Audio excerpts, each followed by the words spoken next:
hope that you guys are staying warm or cooling off. Here in Texas, it's just hot as hell. Okay, I'm having to play Trophy Wife this week, which I know is going to be ammo for Russell coming up. But this is Author Talk, and you guys listening to me, Amy, Russell, Dina Ray is our guest co-host, and our guest author is Dr. Judith Briles, or the Book Shepherd, as everybody knows. So, you guys, let's dive into the weekend. I drove down here to San Antonio, which most everybody, and if you're newly listening, that is where I am from. I grew up here. Josh is at a oil and gas conference, and so I am here doing my trophy wife duties, as I like to say. So I'll be hanging out here. So I have a hotel room in my background, which is why my Author Talk green screen is up, because my office is clean and I could totally put it back up. Okay, and Russell would get over or get off. We haven't seen any evidence of a clean. Anyways, okay. But I'm just saying, September is flying by. Oh, I do have an update, Russell, for you. I may have found a location for my house. That's not a huge update, but you know how I was house hunting with all of this craziness going on, and so I am. This is great news. Yeah.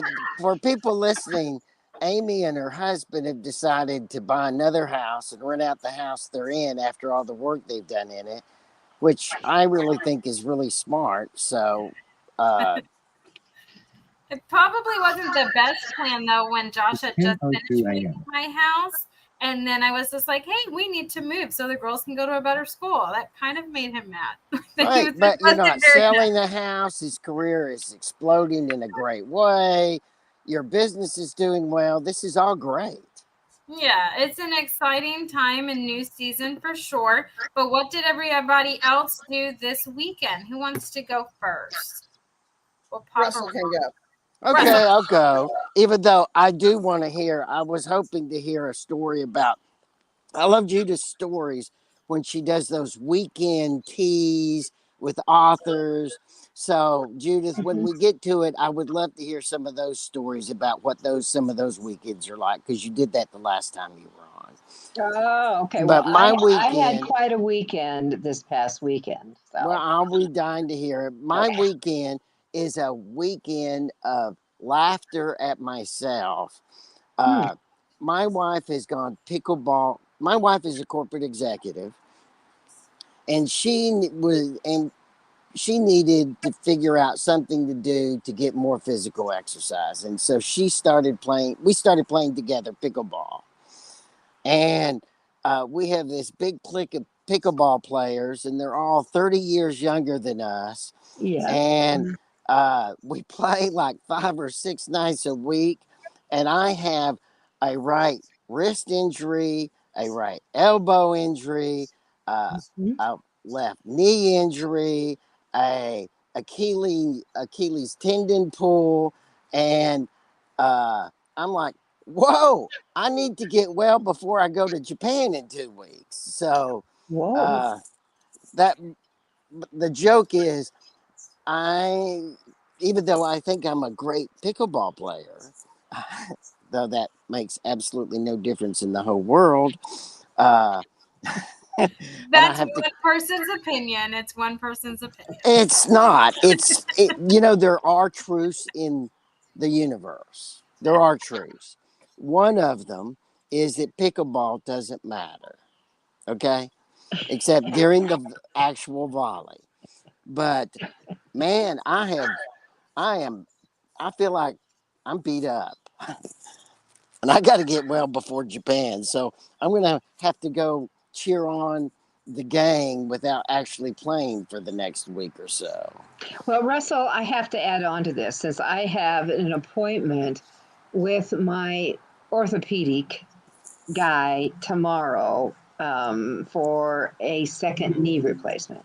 But that pickleball is the Orthopod's Employment Act. Yes. And that the injuries that they are seeing are stunning. Stunning. So. Well, Russell's going to get well for a couple of weeks. Anyway, I laugh at my own stupidities. But you're a great pickleball player, okay? We're gonna keep that up there. That you are one of the greats. See, I don't know if I could play it with the name like pickleball. Right. Sounds fun. That's the point.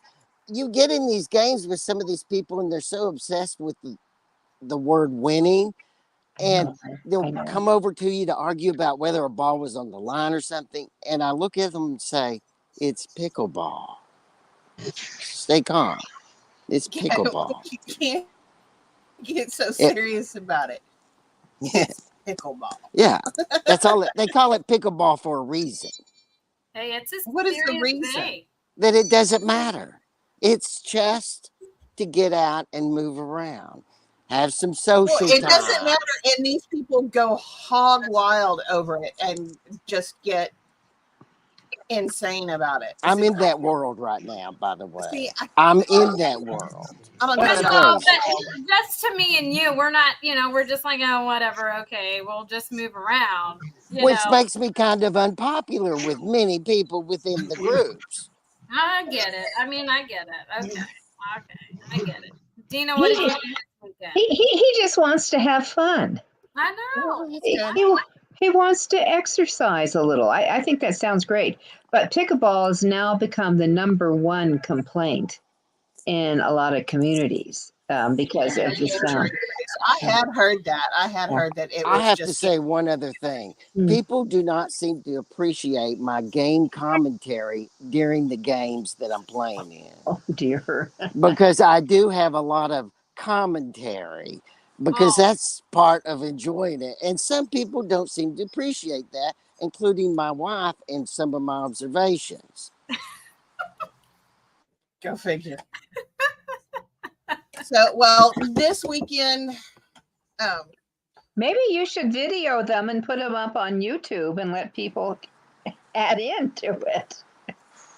I may do a video and put it on AuthorTalk so people can see how ridiculous we are. But I'll have to kind of protect. I don't want my wife to see that, or I might get in more trouble than I am otherwise. Oh. Okay. Get you a little GoPro and put it on there. Yeah. Well, because it was like the second full weekend of the month, I worked on the magazine. So I would work on the magazine and then go watch an episode of The Mustache, and then work on the magazine and then go watch an episode of The Mustache. So that was my What weekend. is The Mustache, Dina? Yeah. Tom Selleck on Blue Bloods. So I love Tom he Selleck. ages very well. I don't care Blue what Bloods. anyone says. I don't know. I don't like Blue Bloods, but I do like Tom Selleck and who's the other one? Sam Elliott. Yes. I like Sam. Sam Elliott. Me too. To me, a face without mustache is like an egg without salt. So What? I actually totally got that. Montrose. Okay, I got it. I got that. I totally understand that. By the way, Sam Elliott is hanging out in the Texas Panhandle now because they're starting to make one of those new Western TV series that he's in the Texas Panhandle. Wow. Road trip, Amy. Road trip. Okay. I mean, I don't like long car rides, but okay. So, Amy, are you going to look for a house down in San Antonio, or are you going to? No, I'm staying up in Bryan College Station. That's where Okay. I'm gonna stay. Yes. But Judith, what did you do this weekend? Well, we had the third induction of the Colorado Authors Hall of Fame. We had 200 people attending. This is a dress up gala. And I actually was able to bring it in 10 minutes before our close time.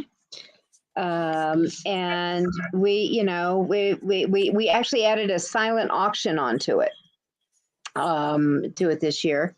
And if you can see, I'm just gonna see that picture way above my head up here, up here. Yeah.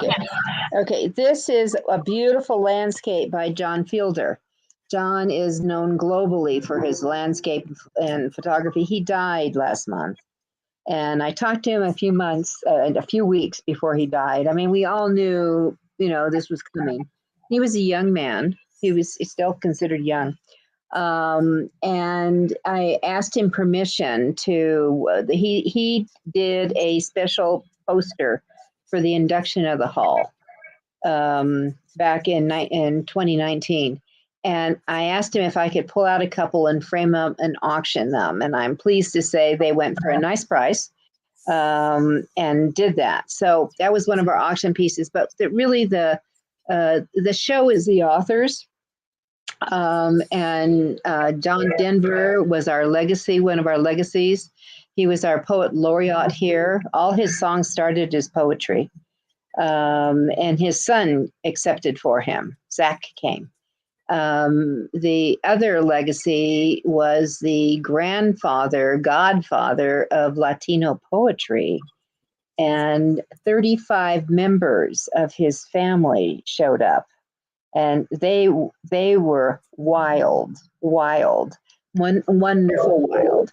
And then we had people like Temple Grandin, who has made the difference for autism, for architecture, for animal husbandry. She was fabulous, and others.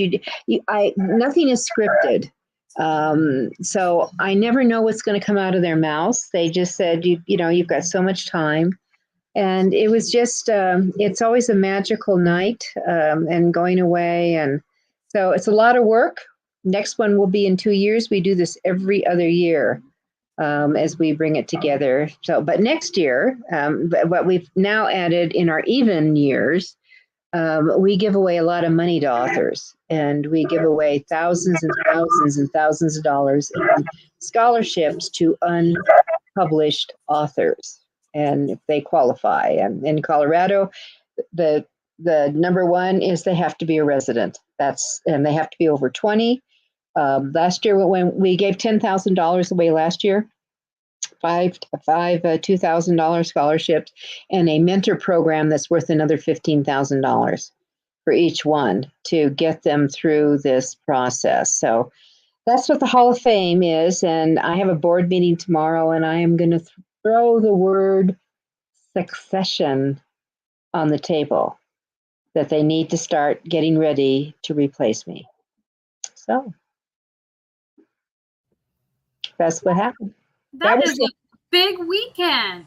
I remember when she started that. Do you remember that, Amy? Yeah. She was on this show talking about trying to start that. I did, and we did. We have Indiana starting. We're working with Indiana. They're putting together theirs right now. And then this coming weekend, I have 2 all-day workshop events for Speaking Unplugged. And one, the online can take a couple more people, but the in-person sold out. So that's good. Nice. That's what's going on. You are a crazy woman. And then the other thing is, I think I'd rather be with Russell and pickleball, but we decided we've been wanting to do it for over a year now, switching banks. And I'm telling you, it is hell. All the stuff that you have to do to set up with these new accounts and undoing it. The old days of being able to call and saying, hey, can we do this? You can't do it that way anymore. It's been hours and hours of these transitions to get things, the auto payments and all that. It's making me crazy. So no, that's not fun. I'd rather be at pickleball too with Russell. Injured. Yeah. I'd rather be injured at pickleball. Yeah, well, I'd go to be the voyeur and to just listen to the commentaries for entertainment. It sounds like that's what I'd like to do. Well, I got to tell you, like for the next week, I still have to go or I'll get in trouble. So I'll still go and I won't play, but I will commentate. Nice. So you're the pickleball mascot. Is that what I'm hearing, Russell? Well, this week and next week, I've got to get well because we're going to Japan in a couple of weeks, and Yeah. I don't want to have to be wheelchaired through the bullet train. No, that would not be fun. That would not be in full Russell's style of a trip. Like, we can't have that. Or So climb the volcano. Yeah, so you can go to your pickleball and do the commentary, which will be great. I love it. Hey, what is that? It's a commentator, right? That's what you are. You'll just be a commentator for pickleball. Yes. Semi-rude comments about my friends and strangers. I like it. I like it. I like it. Okay. Rude. Well, Russell, it is your time to shine in your weekly statement. Well, I do have a question. Judith, tell people about your author weekends. People, you have. When I Do you teach, still do those? And Yep. when do you have the next one? And what do you do on those? Because this is a beautiful little thing that you do. Well, the author where I'm working with them, this one coming up this weekend, and I do Friday is all day online and Saturday is in person, is my Speaking Unplugged, where I will use my book, How to Create $1 Million Speech, which is what I did, and taking your book or your expertise. Some people don't have a book yet, and taking that and developing speeches, knowing how to market it, how to pitch it, and creating a career. And I can, from speaking is the number one way to sell books. Number one way to sell books.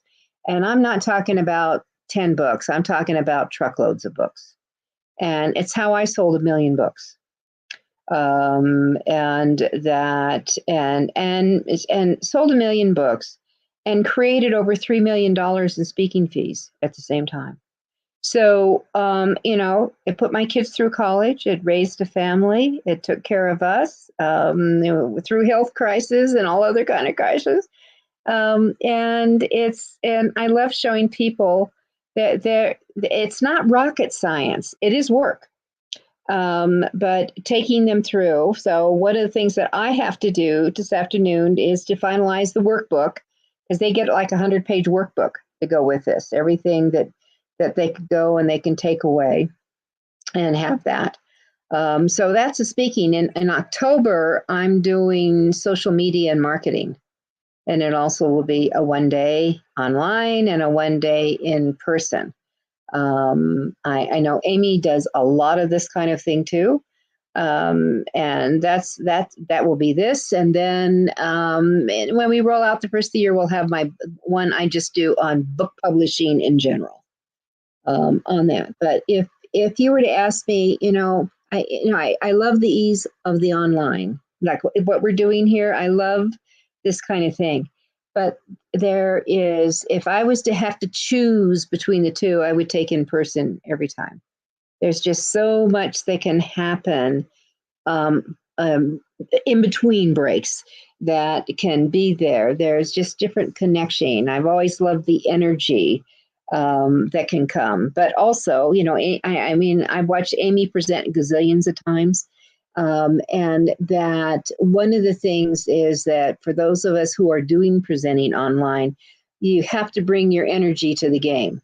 And a lot of them are pretty boring. I mean, I think you've all sat in on, and it's like snooze time. That's absolutely true, Judith. Yeah. A funny story. So there was one of our author talks about 3 months ago that Amy could not appear. What happened, Amy, that you could not be there? Was it the one where I had the internet guy came out? And okay, so she had some kind of internet crash, and we had to go on without her.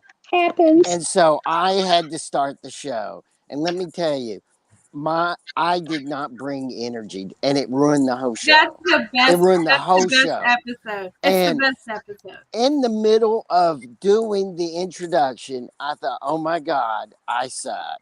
It was terrible. You are absolutely right, Judith. I did. I was on the BookmarkCon a few weeks ago, and we had so much fun. I mean, I was just banging out tips to be used for marketing, and it was just, and I could take them in, and I could show them stuff very quickly and do these things, and I loved it with all the comments that people who email me. And I don't know, Amy, you do a lot of these things, but I'm finding where it used to be I would see comments underneath and things. Now they decide they're going to track you down and just email you directly. Are you seeing that too? Yes. So then I have to weed through them. Yeah. I know. Or they decide to message me on Facebook, and I tell people, please don't do that. Facebook makes me cuckoo. I don't respond to any instant messages on Facebook because they always start with, "Oh, you look so pretty. I love your smile." Stop that. And it's a block. I would read instant messages that started, "Russell, you look so pretty." That is I would read that. I would read. Anybody can instant message me. If they'll start that way, I'll read it. And then if they have a bunch of numbers after it, it can tell you which penitentiary they're coming from. Russell, man, that's hilarious. You would read that. My next text message to you, that's the headline of it, just so you'll read it for sure. But no, so Judith, Russell usually says this, but I will say it. So we actually have more people that listen to us on our podcast that watch us now. After 8 years, I always tell Russell, we've moved up in this game. So we have been top 10 indie podcasts on nice. and all over. But you can find us on Amazon, Spotify, iTunes, anywhere that you can find a podcast. You can listen to us. Just type in AuthorTalk. It's the gold one with the crimson background because red and gold are my favorite. Russell always has to say those kinds of things. But I know that we are thankful and very grateful for all of our listeners and all of the authors and people within the writing community that we've had to talk to and meeting Judith Briles, who has been on several times before. But without further ado, Dina, let's get Judith talking about all of her books and her new venture. And I just for a kiss, a love letter to the podcast. I started mine about, I guess, 6 years ago. And I think your name is so brilliant. AuthorTalk is so brilliant. I wanted to change mine, but we were so far in the branding. Now, ours is Author You, Your Guide to Book Publishing. And we've had over 16 million downloads since it started. And I know my show coming up for this week is all about how to create an online course on your book. So you can get so much information from the podcast area and stop it and re-listen it. And it's just a plus. But books. Okay, so I'm going to just pull a cover that this is my last book for authors. And it's The Author's Walk. And finding and using your voice to create publishing success. It is not my typical how-to book. How to avoid book publishing blunders, how to create a crowdfunding, how to create $1 million page. It's not all that kind of stuff. This is the inspirational stuff. This is the book I wish I had when I started writing 40 years ago. But there was just not a lot out there back then. And it's a book for an author who has kind of lost their mojo and needs some juice-alating to get it back. That's what this book is for. So The Author's Walk, and I knew it was going to be my last book for authors because I have crossed the bridge, Amy, and I am writing fiction now. And I spent 3 hours with I have a co-writer, Brian, and I write together. Actually, Brian and I came together. I had to rescue him. His writing partner abandoned him, and it turned out she never wrote a damn thing. She could type, Oh, she wow. wasn't a writer. And I finally said, you need to fire her. And then he was really in the dumps, and I said, just come over. Well, I'll get you going again. We'll get you. And before I knew it, his characters were waking me up at night. Before I knew it, things were taking me over. And when I said, we need a love scene, we need kind of a love scene in here. And so he wrote up, I don't know, a couple of paragraphs, and it was like a gag me. And so I took it over. So we kept 6 of his words, and I ended up with 4 pages. But from then on, So he contributed. Okay. we became good buddies, and writing. We're just finishing book 2 of The Secret Journey, so it's going to be The Secret Hamlet will be the next one. But it's been kind of fun, and I'm creating a chicklet series. So, and I don't hear the name chicklet too often anymore, but that is what it is. It's humor, it's friendship, it's for the girls, and doing it, and so we've done that. And I think one of the cool things that we've done, hooking back to the Authors Hall of Fame, we've developed such a great relationship with Barnes and Noble that I can call any Barnes and Noble store and I can say, hey, I'd like to bring in like 8 or 9, 10 authors and do a full day with you in the store, and we work it out. They give us a percentage of sales back for the hall. So that's very cool. Yeah. And so all these authors I get to work with, I bring them in. So I'm heavily doing with consulting, but my own books that I like to think of the author's walk and how to avoid book publishing blunders should be bundled together, because this is going to get you going and keep you going with the walk. But the avoiding publishing blunders will save you thousands of dollars of screw ups, and every author makes them. And we all do it. I mean, that there are times, wouldn't we, Dina, I see you nodding your head. We'd like to roll back the clock and wish we had skipped over this one. Judith, give us a couple of blunders. The most common blunders is you think you can edit your own work, and that's good enough. Number one would be that. And it doesn't mean that you shouldn't be doing that. You just need to bring other eyeballs in who know what they're doing with your genre. Another big blunder is, and I see people who have even a graphic design background thinking they're the best cover designer for their book, and no, they're not. You need to bring in someone who understands cover design on that. In that specific genre. Exactly. Because what works on sci-fi does not work on romance. Oh my God. Let's talk about romance. Romance has a color code. The color on a romance book, if you've got yellows and softnesses, it means the romance is gentle. If you've got red hot, oh my God, here it comes. All right, you're crimson. Hot. But your graphic designers, I mean, I just so trust the team that I have in that kind of thing, to just go in. I said, this is what I'm thinking about. They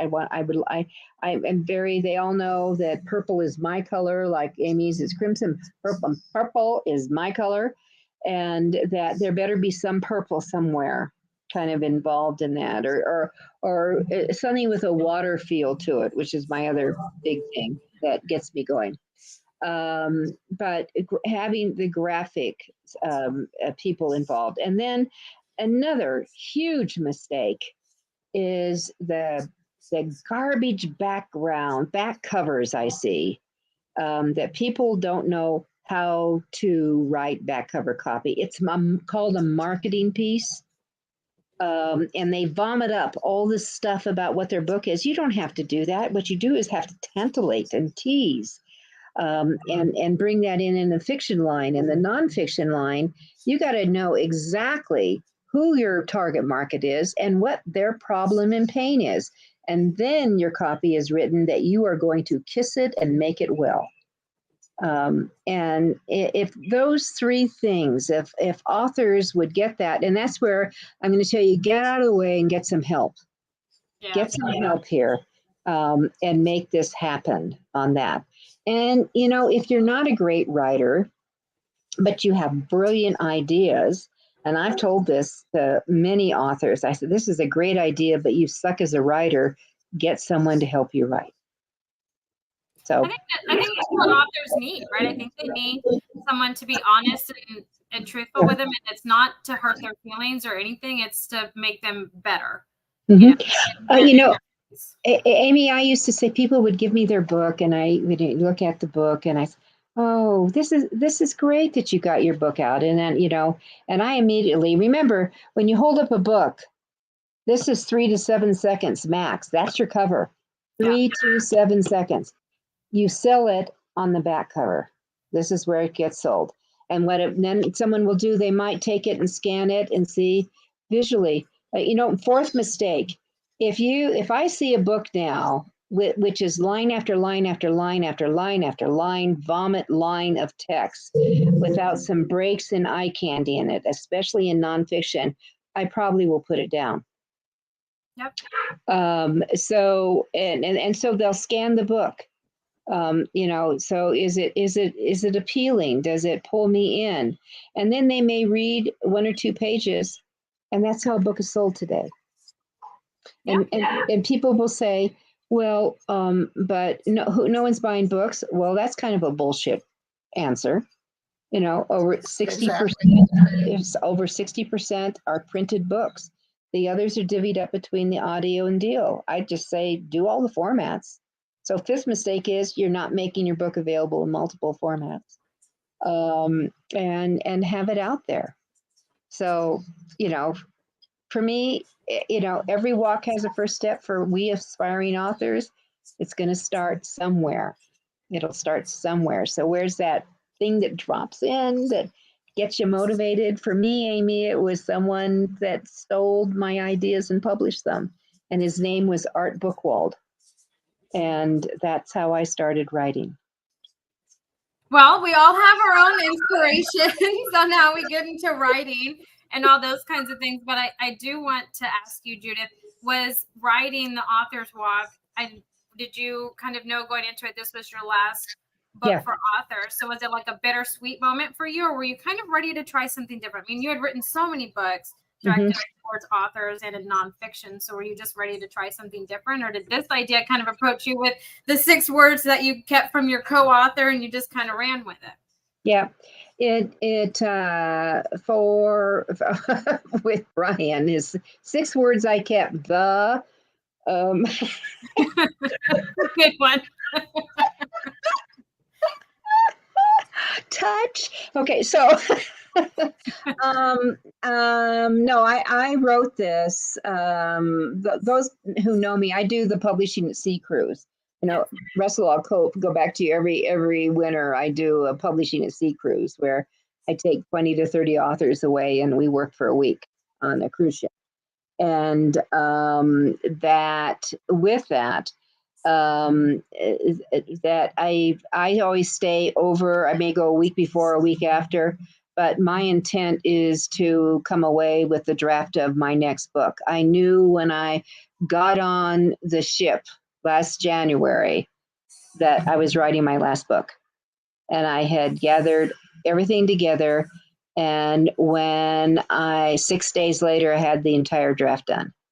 And then I came back to do the polishing of it. And it's a very different book for me. I mean, it has kind of a little poetry in it. It has, it's just it's punchy, which also made me alter. I used to have a Saturday blog that I did a recap of certain things. Now it's totally different, that it's along the lines of some of the elements within the author's walk. And some of the blog could be like 4 lines in it.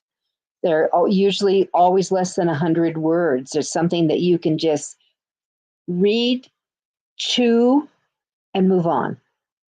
Yeah, they're like quick little bits of it. Yeah, they're goosers. They're meant to be goosers. And I really liked it, and it's amazing the comments I get from people on there. And then I've created an original poster for every one of them with one of my sayings of some sort. So, but I did know that this was going to be the last one. I'm totally okay with it. I mean, I've said it. I've showed you how not to screw up. I've showed you how to create a speech. I can, I see these tomes, for example, on crowdfunding. You don't need to read the theory and God, get away with it. You just need to know how to do it. What are the elements of it? And if you're missing any one of these, you're in deep doo-doo. You may not succeed. I mean, only 35% in the publishing field of any fund crowdfunding goes through and succeeds. So you want to be in the minority. So you can only say that so many ways. That's the way I look at it. You had mentioned the major mistakes, the editing and your cover, and yep. I have come across someone, people, let's put it that way, because there's been more than one, that listen to so many different people. They try to do it right, but they go to this person because supposedly this person is a guru, and then this person is a guru, and they're giving different information, different nuances, and then the author is like, what do I do? We need to do this, we need to do this. And you have to tell them, you're taking contradictory points of view and trying to mesh them together. Mm-hmm. You need to find one person and build your own pathway. Yeah, exactly. I mean, when we are developing books, every book gets customized. So it's going to cost a little bit more. We're not templators. And one of the first things we do is when we bring the team together is we're sitting down and talking about it. So we can get going on the cover. And so we have an understanding. Right now I am deep in, oh my God, Russell, you talked about a story. So a woman who was lost for 11 and a half days in the forest. Wow. And typically someone this is a memoir, who's lost in the extremes that she was in, from being caught in a blizzard and then all the other stuff that goes along with it, is 2.5 days survival, and that's it. And really the hell she went through and some of the craziness. Because when you start going into starvation, when you go into stuff, your mind does so many tricks on you, I think. And pulling her story out. So as I'm going, she was afraid when we sat down that I would reject her because it got bad. And some of the things that she wrote about. And I said, it's really, that's not the problem. It's getting out, for me, is sitting with her and reliving with her the trauma and the hill that she dove into each day. But when they found her, how they found her bloody footprints. She frostbit past her ankles. They found her bloody footprints finally. But then she evolved to, she couldn't even walk anymore. She was scooting on her butt through the forest. To the side of her footprints were bear prints all along, following her. And she knew, she had a sense that she was being watched all the time. She had that sense going on. So pulling out that emotion for the reader to go through as I talk to her and ask her, so from how did you feel? What did it look like? How dark was dark on it? Could you feel the bugs crawling all over your leg when you got into that log to try to protect you from the wind? So anyway, this all happened up in our Rocky Mountains here. So you talk more to nonfiction authors and doing like back of the room sales? I'm a big believer in back of the room sales, but you have to know how to do them. And you have to know how to sell. For example, let me give all of us a tip. So this is a book. Let's say I'm going to read something from my, from the author's walk. So if I have it now, you wrote the book, you should be able to randomly open your book and say something, and you can look down. This is what you do in the front of the room. So you'd have your book, so they all know what the book is. They see the book cover. Okay. You never have to say, go buy my book. You never have to say that. So you have your book open. And for example, chapter 7 opens in my book, Who's Your Who? And it has just a little ditty. My quote under here is, you want to be the whale in the pond. But readers can be frustrating. Most haven't found you yet. Seek them, know them, go where they are, nurture them with your words. They are your who. You are now found. Okay, that's kind of a random of what this says. I didn't have to read it, but what you're planting in your audience is, I need that book. I need that book. I've never had to say, I have a special offer on my book today. Never. They just go buy the book. The other thing I learned long ago is at the speaking gigs, and I've spoken all 50 states, 20 countries, that I always donate back a percentage of any book sales to their scholarship or the group or whatever it is. And invariably, my introducer, and by the way, you always have your introduction in a 14 or a 16 double-spaced font, so you carry copies with you because you never know who they're going to assign introducing to you. But I always let the introducer know. And it's very common for the introducer to say, and Judith will be here with us all day. Any questions, go back and see her. She'll be at her book table. And by the way, she is donating a percentage of any sales to us. So make sure you get your copies. I don't have to say anything. I don't have to say anything. Yeah. See, I have found that,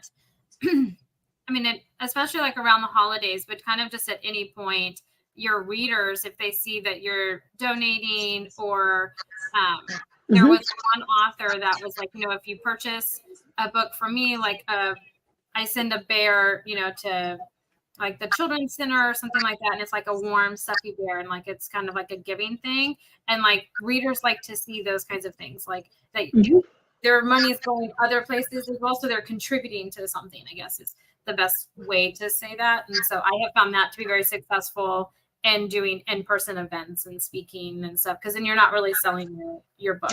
You don't have to. Now, I always have a handout where I don't care how many are in the audience, I always have a handout.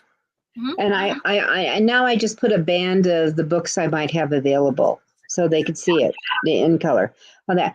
Another tip I want to give all our authors: make sure, please, that whatever anything written from now on, I had a very interesting IP attorney on my podcast last week.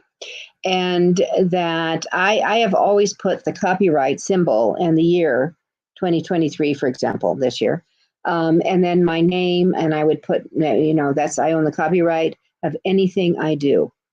And then I would always have my website, my email, phone number, bottom, because they take these home. People like something. It is a bug for me when I've been at events and workshops, online or in person, and they say, well, go to my website and get my, special handout for this. I understand the psychology that you're trying to capture their email, but for me, it pisses me off because I want to have something to follow as they're going along and write down and reinforce. So I've always made sure physically it is there. And then the other thing I want to bring out, that whatever you're doing, I bet you a lot of you have bookmarks, right? Dina, you got bookmarks? Oh, no, I don't. I don't. I have